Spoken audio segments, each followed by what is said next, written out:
भारतीय सफारत खाने के बाहर लंदन में एहतजाज हो रहा है। यहाँ पे कश्मीरी ग्रुप भी मौजूद हैं और दीगर ग्रुप भी मौजूद हैं।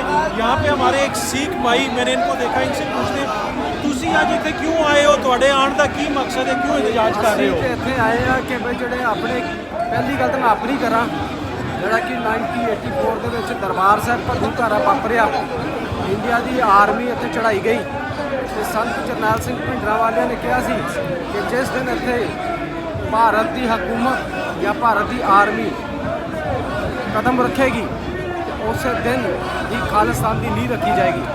ਤੇ ਵੇਖ ਲਓ ਤੁਸੀਂ ਇੱਥੇ ਹਜ਼ਾਰਾਂ ਦੀ ਗਿਣਤੀ ਵਿੱਚ ਸਿੱਖ ਭੈਣ ਭਰਾ ਅਤੇ ਕਸ਼ਮੀਰੀ ਪਾਕਿਸਤਾਨੀ ਸਾਰੇ ਮਿਕਸ ਇੱਥੇ ਪ੍ਰੋਟੈਸਟ ਕਰ ਰਹੇ ਨੇ ਅਗੇਂਸਟ ਇੰਡੀਆ ਦੇ ਖਿਲਾਫ।